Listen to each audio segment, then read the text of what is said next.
Bonjour et bienvenue dans ce nouveau numéro de Questions sans détour. Mon invité aujourd'hui est Rosan Rosdehel. Bonjour. Bonjour. Merci d'être avec nous en studio. Vous avez reçu un soutien ce matin, un soutien de la Fédération socialiste de la Guadeloupe. Ça a pesé ça dans la balance? Bien sûr, tout d'abord, je voudrais saluer et remercier l'ensemble de mes électeurs, celles et ceux qui ont voté pour moi pour le premier tour des élections législatives. Je rappelle que je n'étais pas le favori de cette élection.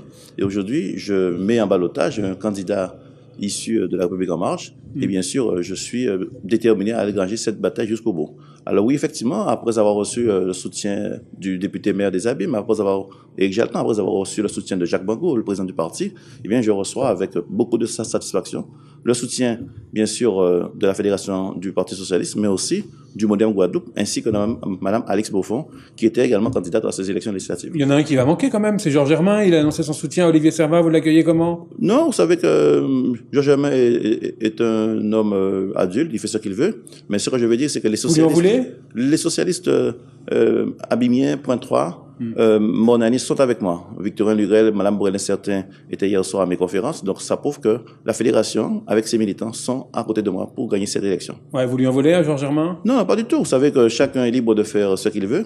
Mais moi, ce qui m'intéresse, c'est de discuter avec celles et ceux qui décident pour le pays. Mme Borel en fait partie, Victorin Lurel également. Et donc la fédération avec M. Hilaire Bouidé sont à mes côtés. Ouais. Vous êtes arrivé en deuxième position, hein, on le rappelle, lors du scrutin samedi. Ça s'est joué sur quoi, ce premier tour, selon vous? Alors, je crois que, tout d'abord, il y a eu le vote légitimiste après les élections régionales, après les élections présidentielles, avec le soutien d'Emmanuel Macron.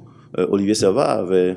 Il a bénéficié de l'aura d'Emmanuel Macron et d'Harry Chalus? Bien sûr, il a bénéficié, Harry Chalus l'a soutenu, donc c'est normal qu'il puisse bénéficier de l'aura d'Harry Chalus. Mais ce que je veux dire, c'est qu'il y a eu aussi, mis à part ce vote légitime, il y a eu aussi ce sondage bidon qui a troublé. Ah, c'est un sondage bidon? Oui, bien sûr, ce sondage bidon, puisque vous savez qu'on n'a jamais réalisé de sondage sur la notoriété au cours d'une élection, quelle qu'elle soit. On a toujours organisé des intentions de vote. Le sondage sur les intentions de vote et pas sur la notoriété. Que vient faire la notoriété au cours d'une campagne électorale? Et donc, ce sondage-là a été, oui, ce sondage bidon. Et ce qui fait que Olivier Servat a manipulé ce sondage pour dire à la population, je suis déjà en tête, je suis à 52%. Malheureusement pour lui, il est en ballottage avec moi et nous allons batailler pour ce deuxième tour. Vous êtes d'accord avec moi quand je dis qu'il est en ballottage favorable tout de même? Oui, tout à fait, il est en ballottage favorable, mais sauf que lui, il avait prévu d'écraser cette élection-là et de gagner au premier tour. Et ce qui n'est pas le cas. Aujourd'hui, les compteurs sont à zéro, nous repartons à la bataille et je peux vous dire que les militants maintenant ont compris qu'il n'y avait pas de corrélation entre les intentions de vote et la notoriété, parce qu'on peut être notoirement connu pour des faits négatifs, vous voyez. Donc, lorsque, par exemple, vous allez chercher Ibo Simon, vous allez chercher Daniel Marcin, c'est que vraiment vous êtes un peu perdu. Et donc, moi, je dis que les militants aujourd'hui ont compris qu'il faut qu'on puisse emmener cette circonscription vers l'excellence, et je vous ferai la démonstration que samedi prochain, nous gagnerons. On parle de votre score à Pointe-à-Pitre, il est un peu décevant, non? Mais tout à fait. Mais je veux dire, il est dû à quoi, selon vous? Le score de Pointe-à-Pitre comme celui de Marie-Galante est à l'image de la circonscription, à savoir que il y a eu tout d'abord ce vote légitimiste. Je veux dire, regardez à Paris, de parfaits inconnus sont arrivés pratiquement en tête dans toutes les circonscriptions au niveau de la République en marche. Donc il y a eu ce vote légitimiste. Mais il y a aussi eu, ce sondage qui nous a beaucoup troublés. Ouais. L'équipe municipale en place, ça fait le travail quand même pour vous? Oui, mais l'équipe municipale se remet déjà au boulot et je peux vous dire que samedi prochain à Pointe-à-Pitre, comme aux Abîmes, nous allons gagner cette élection. Oui, il vous a dit quoi, Jacques Bango? Mais il m'a dit qu'il allait remobiliser ses troupes, qu'il allait reprendre en main les choses et que samedi prochain, il me fera la démonstration qu'il reste le maître chez lui. Ouais. Est-ce qu'au final, on n'a pas assisté à ce premier tour à une municipalisation de cette élection législative, à un duel Jalton-Servat? Non, pas du tout. Vous savez que Servat a toujours voulu, se mettre à la hauteur de Éric Jalton. C'est loin d'être le cas. Aujourd'hui, il a Rose-Duel Rosan en face de lui. Et c'est ce qui le dérange, parce qu'il sait qu'aujourd'hui, nous sommes prêts et nous allons pouvoir mobiliser toutes nos troupes. Et donc, les troupes sont mobilisées. Je peux vous dire que nous sommes déterminés, engagés pour cette bataille et que nous allons gagner cette élection. Pourquoi nous allons gagner? Parce que nous portons un projet ambitieux, réaliste, qui tient compte des réalités locales. Nous avons des propositions à faire. Pour, par exemple, nos aînés, nous voulons que la retraite soit portée à 900 €.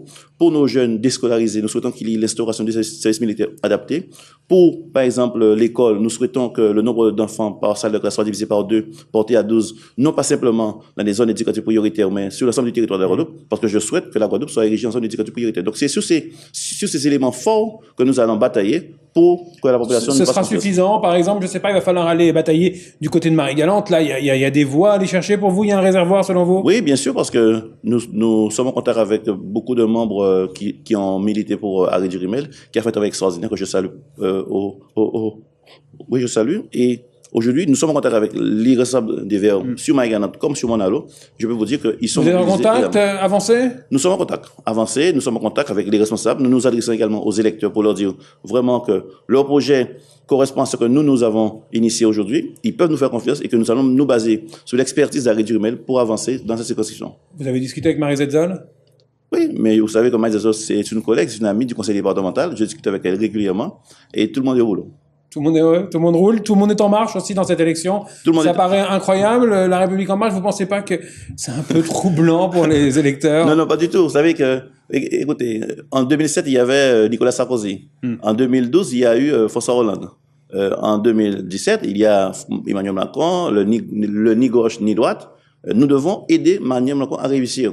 Personne n'a le droit de rester dans l'expectative. Nous devons aider Emmanuel Macron à réussir. Pourquoi? Réussir la France, c'est faire réussir la Guadeloupe. Et donc, je serai ce député qui fera partie de cette majorité présidentielle plurielle, je précise, où je serai un député constructif parce que je veux qu'il y ait des réformes en France, mais aussi vigilant quant aux réformes. Vous siégerez où à l'Assemblée nationale? Je vais siéger avec des élus de gauche, socialistes, progressistes, écologistes qui seront à mes côtés pour travailler dans cette majorité plurielle. Parce que je veux qu'on puisse aider Emmanuel Macron à réussir et à faire réussir la France. Ouais. Vous avez pensé quoi des scores de vos adversaires politiques et également de tous les autres candidats là dans chaque circonscription? Vous allez vers qui? Dans la deuxième circonscription, par exemple? Ah, mais je soutiens Bénin. Ouais. Bien sûr, Bénin. Elle vous le renvoie? Bénin, c'est une jeune femme dynamique. Elle a été une de mes étudiantes à l'université. Je soutiens Bénin. Ouais. Dans la troisième? Dans la troisième, je soutiens Max Mathiasien. C'est aussi un ami qui a fait un travail extraordinaire aux dernières élections législatives, qui a dirigé le PS pendant très longtemps. Et forcément. Et dans la quatrième, il n'y a pas de surprise? Emmanuel vainqueur. Et vainqueur parce que elle me soutient sur la première circonscription. Victorine Lurel et Mme Borel Incertain étaient à mes côtés hier soir. Et donc, naturellement, je suis à côté d'Hélène Vainqueur. Alors, sur quoi il va se jouer là, ce deuxième tour? On le sait, il y a eu une abstention record, incroyable, historique en Guadeloupe. Comment on fait pour mobiliser les troupes? Ce deuxième tour va se jouer sur la différence qu'il y a entre mon adversaire et moi. Ouais. Et il y a de vraies différences. Il y en a des différences? Il y a de vraies différences. La première différence, c'est que je serai un député constructif, mais vigilant. Lui, s'il est élu, il sera un député béni oui.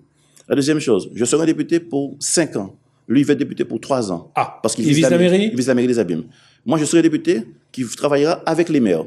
Lui, il veut travailler avec les oppositions des maires. Il veut être un faiseur de maire, un déchouqueur de maire, un faiseur d'élus. Moi, je ne veux pas être dans cette situation. Je veux travailler avec l'ensemble des maires de la Guadeloupe, l'ensemble des maires de la circonscription. Avec, bien sûr, Philippe Francfort, parce qu'il y a des projets à Monalo, avec Jacques Bango, avec Éric Jalton, bien sûr, avec les 3 maires de Marie-Galante, Marie Zetzol, Jacques Ornano, ainsi que Miracle Le Bourgeois. Donc, je ne veux pas être celui qui ira déchouquer un maire demain. Je suis là pour travailler avec l'ensemble des maires de la circonscription. Et donc, il y a une différence fondamentale entre nous à ce niveau-là. Ouais, c'est la seule différence? Mais il y a la différence sur le programme. Ouais. Lui, il est sur le programme d'Emmanuel Macron. Pourtant, vous êtes en marche tous les deux. Non, il est sur le programme d'Emmanuel Macron, je vais dire à 100%. Moi, je sais qu'il y a des choses sur lesquelles nous serons d'accord avec Emmanuel Macron. Vous pourrez voter, par exemple, une loi contre Emmanuel Macron à l'Assemblée nationale. Oui, si cette loi-là ne va pas dans le sens de l'intérêt général de la Guadeloupe. Par exemple, moi, je souhaite que le nombre d'enfants par salle de classe soit non pas érigé dans les zones éducatives prioritaires, comme le préconise Emmanuel Macron, mais sur l'ensemble du territoire de la Guadeloupe. Parce que je veux que le territoire soit érigé en zone éducative prioritaire. Par exemple, lui propose le service militaire obligatoire pour 1 mois, je propose pour 1 an, mais que pour les élèves déscolarisés qui ont 15-16 ans. Vous voyez, il y a des différences et donc je vais apporter ma contribution. Ouais, c'est des différences à la marge. Vous n'avez pas répondu à ma question sur l'abstention. Comment vous l'analysez, cette abstention? Elle est due à quoi? C'est une désaffection de la vie politique? Il y a aussi... De vous, les hommes politiques? Il y a une désaffection envers les hommes politiques parce qu'il y a beaucoup de démagogie, parce qu'il y a beaucoup de mensonges, parce qu'il y a beaucoup de trac, parce qu'il y a beaucoup de bassets de petitesse durant cette campagne. Et vous savez que sur le territoire des Abîmes, il y a eu beaucoup de trac issus des rangs d'Olivier Servan, en particulier de son chauffeur. Et là, je suis clair, d'accord? Et donc, c'est pour cette raison que les gens ne sont pas incités à aller voter. Les gens en ont assez des campagnes caniveaux? Les gens en ont assez. Il y a aussi cette confusion qu'on a pu faire entre les élections régionales, entre les compétences régionales, les compétences, entre les élections législatives, les élections présidentielles. On confond tout. Moi, je suis sur les élections législatives. Je pense qu'il faut prendre de la hauteur, il faut faire preuve de maturité politique et parler des enjeux de ces élections. Vous allez gagner? Je vais gagner. Je vais gagner avec mon équipe, je vais gagner avec Jalton, avec Bangou, avec la conférence de Philippe Francfort, avec beaucoup d'élus de Marie-Galante qui m'ont rejoint. Ce sera serré ou pas samedi? Je pense que ça sera un score serré, mais nous gagnerons cette élection parce que nous sommes mobilisés. Merci Rosan Osduel. Merci. Très bonne fin de journée sur l'antenne de TV. On se retrouve très rapidement pour un nouveau numéro de Questions sans détour.